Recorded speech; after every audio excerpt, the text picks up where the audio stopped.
Now, let's begin in Nigeria, where the chairman of Nigeria's opposition party, the People's Democratic Party, PDP, Iyorchia Ayu, has been suspended by the executive committee of his native Iyorchia ward in Boko local government area of Benue State after a vote of no confidence was passed on him over anti-party activities. Listed among the anti-party activities was his failure to deliver his ward and local government to the party in the gubernatorial polls. He was also accused of not paying his annual dues as enshrined in the party's constitution. Recall that Ayu had been under pressure to quit the position of national chair of the People's Democratic Party following a protracted dispute over zoning of the leadership position and presidential candidate to the north. Prior to his suspension, the PDP national leadership had announced the suspension of two of its ex-governors, Ayodele Fayose in Ekiti State and Ibrahim Shema in Katsina State, for alleged anti-party activities. Now, joining us for this conversation, we have Michael Adeleye, is a political analyst. He joins us from Lagos, Nigeria. We also have Jide Ojo, also a public affairs analyst. He joins us in Abuja, Nigeria. Thank you so much, gentlemen, for joining us on the conversation. My pleasure. Thank you. All right, so I'd like to begin with Michael. I mean, we're seeing the national chairman of the PDP, Iyorchia Ayu, suspended by his ward over anti-party activities, and the listed reasons such as his failure to lead the party to victory in the presidential election. He also lost his polling unit, ward, local government, and state to another party. Now, what do you make of these allegations raised against him, and were they strong enough to warrant a suspension? Thank you so much for having me, and good afternoon, viewers. Basically, if you look at the allegations that is being put against this gentleman, it actually warranted him to be suspended, because obviously the party has a constitution, they have rules and regulations, they have ethics and principles. So obviously, if you go against those principles and the ethics of the party, especially the constitution of the party, then of course your position becomes untenable. I mean, if you look at the reason for his suspension, we have about 5 reasons. I mean, he's been accused of anti-party activities, which was actually being founded. He was also accused of that he works against the party at his ward level, where you have his allies voting or working for the opposition party. And again, he's also accused of failing to pay his annual subscription, which goes against his party constitution. So obviously, if you look at all these allegations, it tells you clearly that his position has become untenable. So if he's been suspended, he has all the right to go challenge that suspension and to tell them he's done or he hasn't done all this allegation. So obviously, that is been between him and and his party. So, but for me, going by all this allegation, I think he deserves to be suspended. And obviously, he's had a chance to defend himself. All right, thank you so much, Michael. I'd like to bring in Jide into all the discussion. And I'm taking a cue from you, Michael, saying that he walked against his party at the ward level, which is actually some of the accusations, the anti-party activities that have been listed against him. Now, Jide, how do you think this will affect his position as the national chairman of the PDP? And how strongly do you believe these allegations? I mean, it's one thing that your party does not win at the ward level, but now accuse the national chairman of working against the party at the ward level. How do you find these accusations? Okay, so for me, I think Ayu's travels, or let me put it in a comical way, the trials of Ayu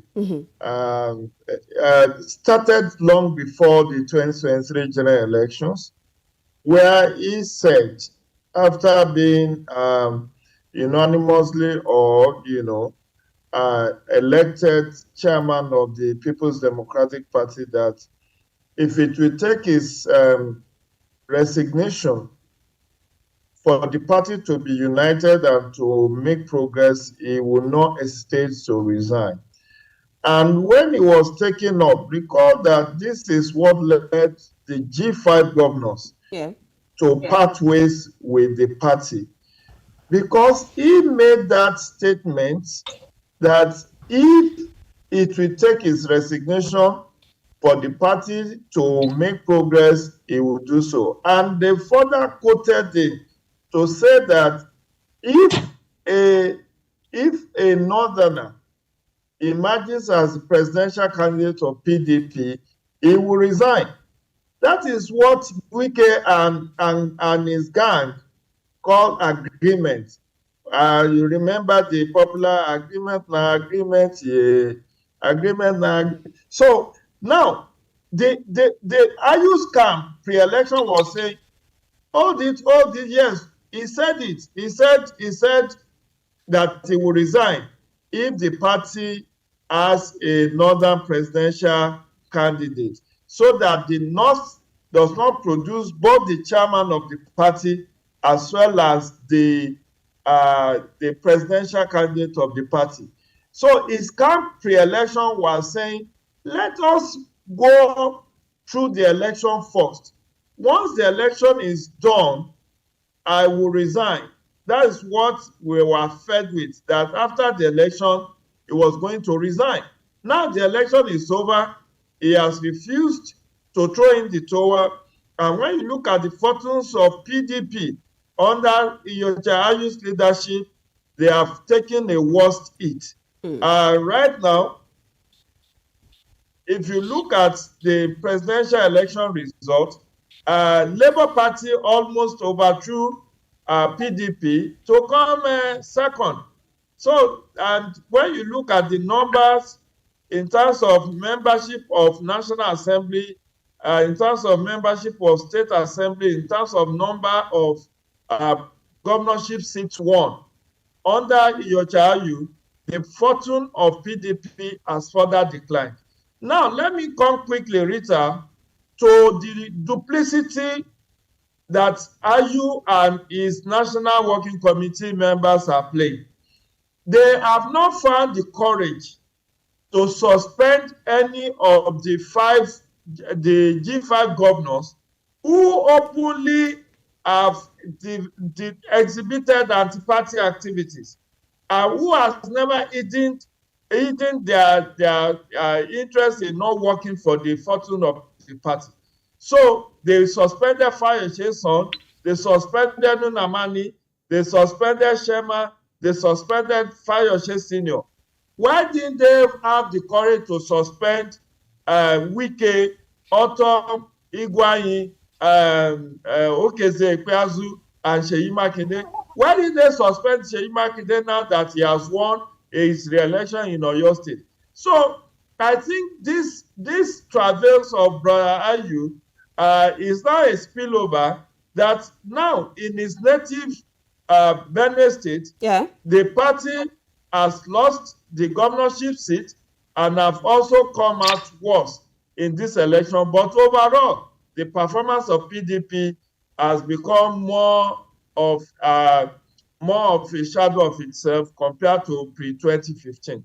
All right, Michael, I want your take into all of this now. We're looking at the reasons. I mean, there's been a split, just like Jide has rightly said, over the zoning of the national chairman and even the presidential candidate, of which both of them are coming from the north. And then we have the G5 governors coming in. Now, you talk about resignation. The PDP deputy national chairman said that Ayu should resign for the peace of the party and so that the party can rebuild itself in the next elections. Do you see any possibility of Iyorchia Ayu resigning from that position? You see, this is a decision of politicking. The 5 or more than 5 reasons why he's been suspended is actually in the secondary level. Primarily, I think he actually poses enough or more than enough problem and troubles in the party that he should have resigned himself. Well, I think shame wouldn't allow him to resign, because going by what Jide just said now, I think I agree with him. He actually made a statement that he's going to resign if the party chairman and the presidential candidate comes from the north, but he failed to do so. So that was the reason why we had the emergence of the G5 governors who actually said no. This wasn't what we all agreed. So if this is what we agreed, it has to be follow suit. But if you're not going to go by this, we're going to go against you. And instead of the party to come together, the hierarchy of the party to come together to actually rectify this problem, they allow him to stay in there. And like Gideon rightly said, I mean, PDP performance at this election was the woeful ever they've ever seen under the chairmanship of Ayu. So if I were him, honestly, I would have easily thrown in the towel and said, right, okay, so I've stepped in the shoe, I put on the shoes to try to do the work, but I failed, I couldn't do the mileage.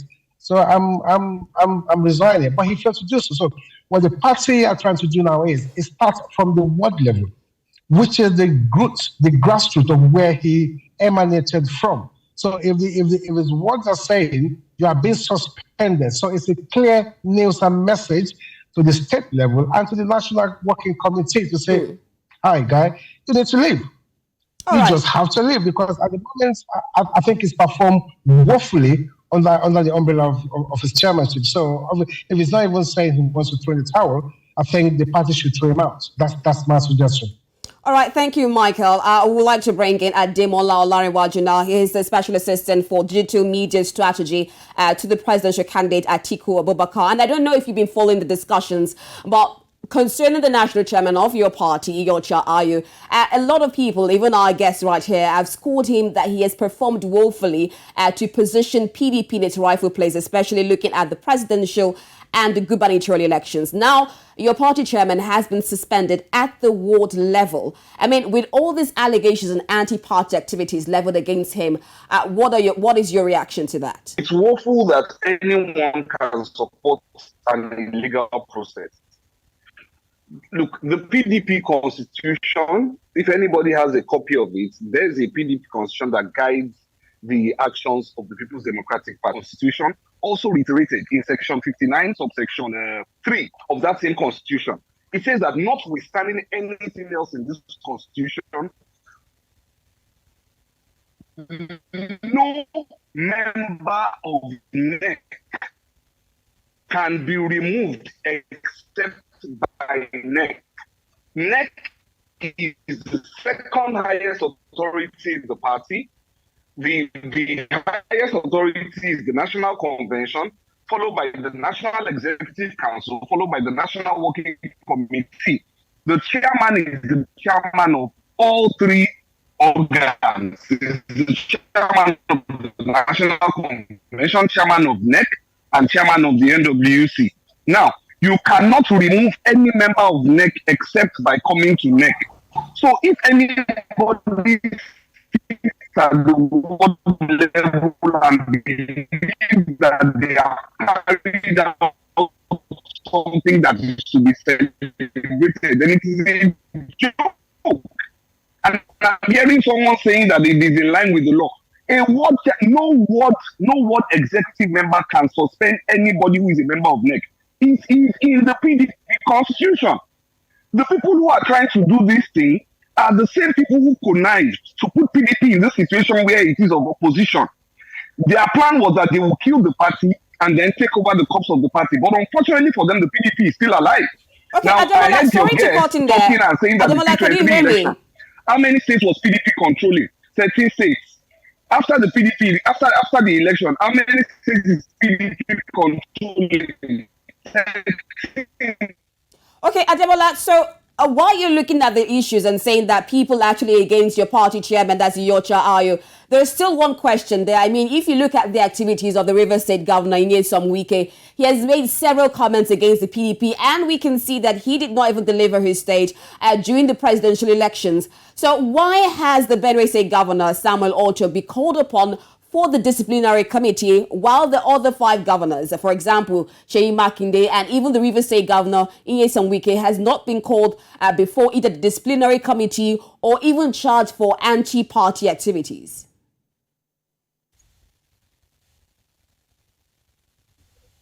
Someone brings evidence up against any of those governors, I'm sure. Sorry, we can't hear what he's saying. Okay. Demola, okay. The evidence will be treated.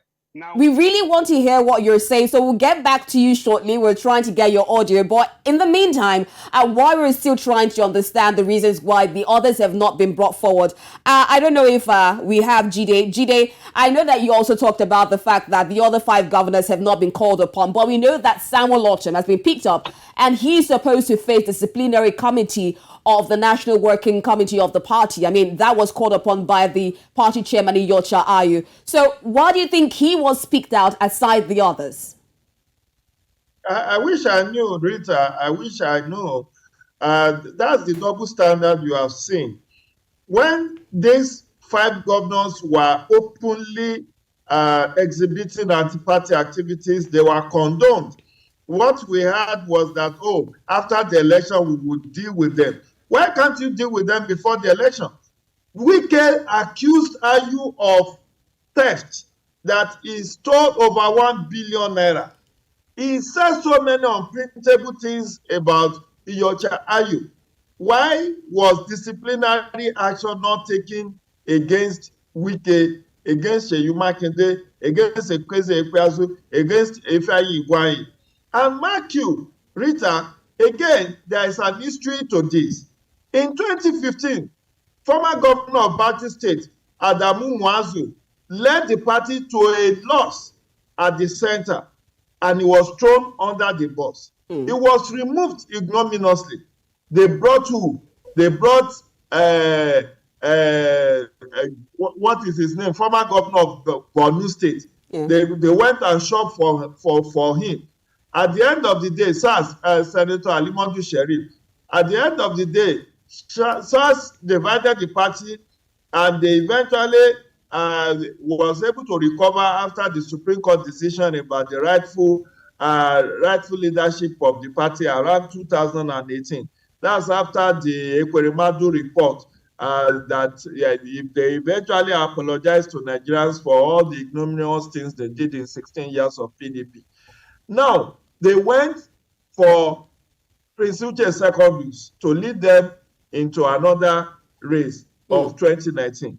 No sooner than Uche Secondus lost at the center, they even when it remained just 2 months for the term of Uche Secondus to end, they refused to allow him to end his tenure in peace.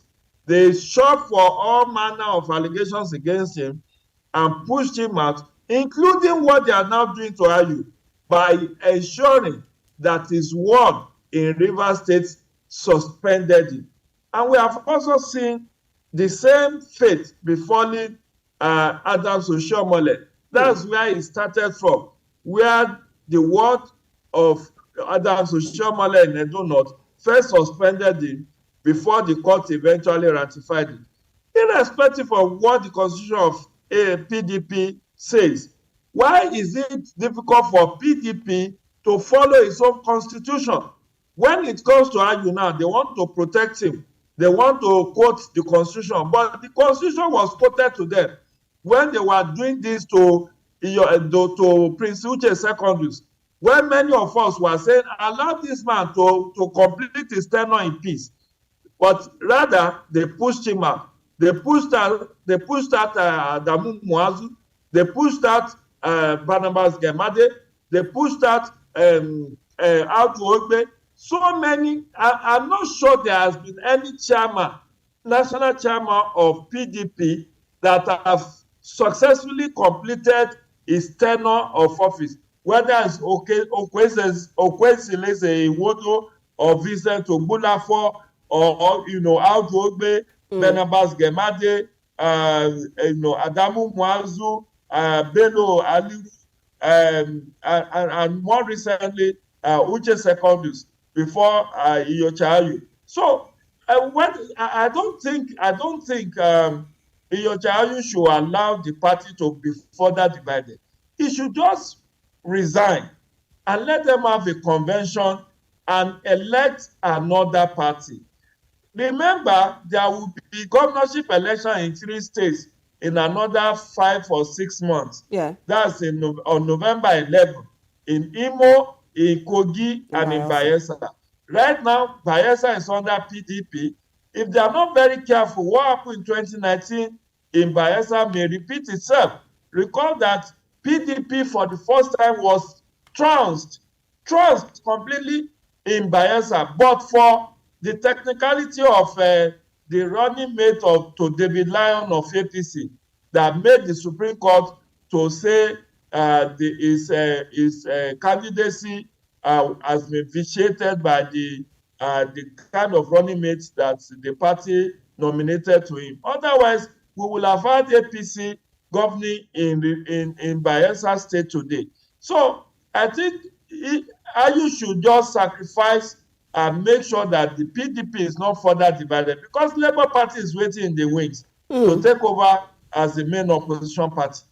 Okay, now, Michael, I want your take on all of this. I mean, we're seeing he's talking about double standards. I mean, we have about 5 governors who were publicly talking against the PDP. But on one side, I mean, the Rivers State governor, Nyesom Wike, has really been vocal, and he was able to deliver his state for the presidential election. Now, looking at all the crisis going on, how do you think it's going to affect the party going forward? Do you feel he should just resign? Do you feel he will be sacked like his predecessor, Uche Secondus? How will this crisis affect the party in general? Thank you very much. I think the way it is now, they have options. The party chairman, Iyorchia Ayu, needs to resign based on his failure in all ramification, and also going by his statement that he's going to resign if they have both the presidential candidates and the national chairman from the north, which he hasn't done or failed to do so. So if he doesn't do that, the PDP is gradually going into extinction from the look of things, because the G5 governors, they're not going to step down, or they're not going to back down on their struggle or their fight against justice, equity, and all of that. So for me, I think the party needs to come together, the National Working Committee needs to come together, and it runs across all political parties as well. If you have crisis, you see, the gentleman that just spoke now, I mean, did mention something, and Gide also mentioned the same thing.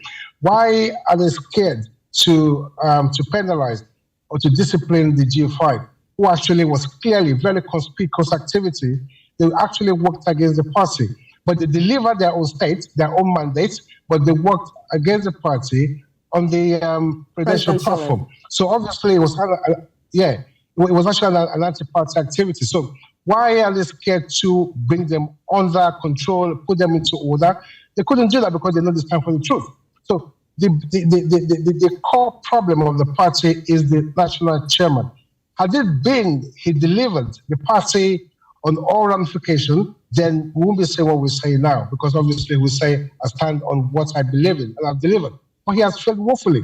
So I believe he should resign, and if he fails to resign, the National Working Committee should come together and actually get rid of him. But if they don't, PDP will eventually or gradually go into extinction. You have what the former governor of Ekiti said in the last couple of weeks about the activities of the PDP, how they failed in all ramifications, their anti-party activities, their ulterior motives, selfish interests, and all that.